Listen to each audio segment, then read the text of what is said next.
Despite the saying it's never too late to teach a dog new tricks, if anything, experts highly recommend that you teach your pet new tricks.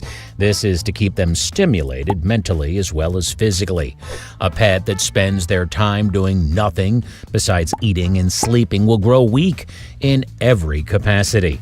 But many pet parents are wary of the fact that maybe trick teaching will take up too much of their time. Notwithstanding their love for their pet, this notion that trick training takes several weeks to become successful has kept so many pets from learning how to give paw.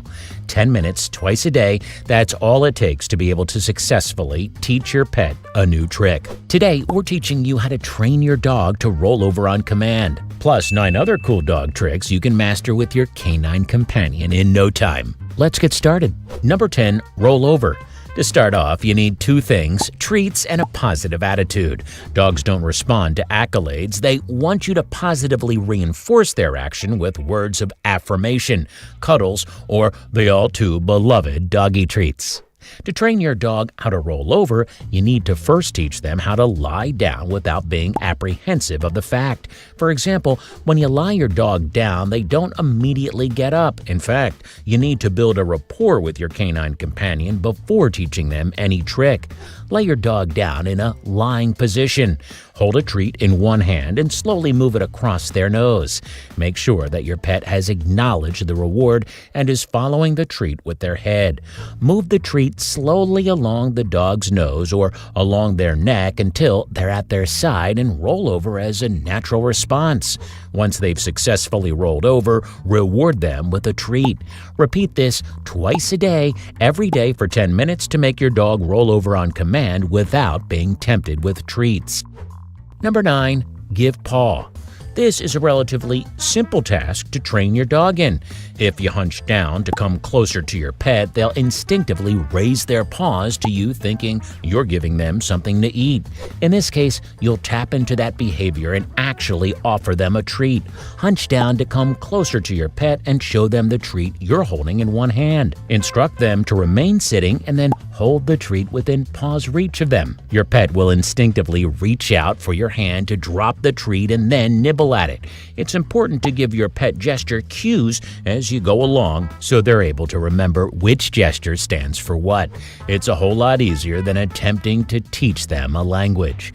Repeat this exercise with your pet every day for 10 minutes. Gradually taper off the treats from twice a day to once a day while keeping the exercise for twice a day.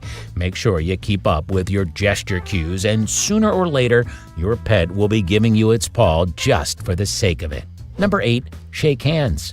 Once your dog has skillfully mastered the task of giving paw, shaking your hand isn't any more difficult. You'll just grab onto their paw like you already did and slowly shake it up and down. Once your pet shakes your hand, you'll reward them with treats. You'll quickly notice that while initially you'd be the one guiding the handshake, the dog would pick up on it and it's business deals with your pooch from here on. Give your pet a treat the first few times, then shake your hand and then taper it off with excited gestures and hugs. Number 7, other hand. You don't have to be ambidextrous to hold something in both hands. Why would you think your dog is limited to giving paws or shaking your hand then? Pets can and should be trained to give either paw when asked for, and then switch to the other one when instructed. You can't talk to your pet as easily as you think you can. You need to guide them to where you want them to be. Again, it's important to remember that they could have lived their life in bliss without shaking anyone's hands. But you wanted to be able to teach them something new, which is why you need to be patient. When asking for the other paw, you might have to start the training session all over again. Keep at it and you'll have a dog giving you all 4s in no time. Number 6, high five.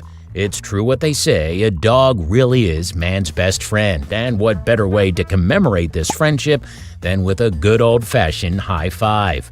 First things first, you need to teach your pet how to high-five you. It's relatively simple. You hunch down and get close to them, showing them your open palm with a treat that you're holding on to with your thumb. They'll want the treat and they'll touch it with their paw, effectively giving you a high five. Repeat this twice a day with more treats for a chance to get a high five in with your best bud. Number 5, speak. While one might think that most dogs don't need to be trained to bark, the truth is that not all dogs have the same personality. Your dog might not be pretty talkative, but you've never heard the one from across the street barking. This doesn't mean that the dog doesn't know how to speak, just that they need to be nudged and encouraged to be confident. Teaching your dog how to bark on command is important. It allows you to develop some semblance of verbal communication. It simplifies them asking you for necessities and you giving it to them. To train your pet to speak on command, wave a treat near their face and only give it to them if they bark. Accompany this with verbal and gesture cues so that your dog knows what you're asking from it. Number 4. Spin. Dogs are naturally inclined to spin themselves dizzy when they're chasing their tails, but would look at you dumbfounded when you ask them to spin in front of you. It's like the only logical reason to spin around is to attempt to catch your own tail. Nevertheless, you can teach your dog to spin on command by following these steps. Hold a treat near your dog's face and then slowly move the treat across their face. Do so until the treat and your dog's wandering head makes it to a complete circle, and then give them the treat. Associate this with gestures and other cues, plus a whole lot of adoration for a job well done. Number 3. Kiss. You don't need a command to tell your dog to kiss you. Once they see you walk in through the door, they'll probably latch on to you and start licking away at your face. Dogs are incredibly affectionate animals. In fact, they're the most affectionate domesticated pets. To teach your dog to kiss you on command and not slather you with kisses every time you come home, you need to follow these easy steps. Hold a treat close to your face, in fact, right on your cheek.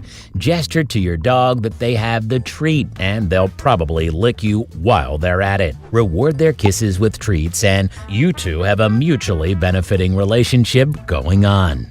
Number 2. Fetch.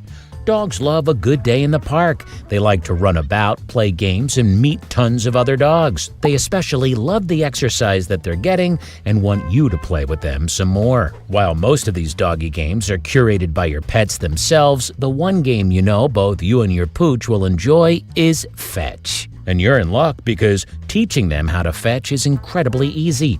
Just throw the ball a little far off, gesture to your pet to go get it, and then reward them whenever they do. Number 1. Stand up. To teach your dog how to stand up, you need to first show them a treat and make sure they've acknowledged it. Then you bring it closer to them for them to stay alert throughout their training. You're then going to slowly raise your hand up and lift the treat away from them. Your dog wants the treat, and if you're raising your arm away, the only thing they can do is stand on their hind legs to reach closer for the treat. Well, congratulations! You just taught your dog how to stand up.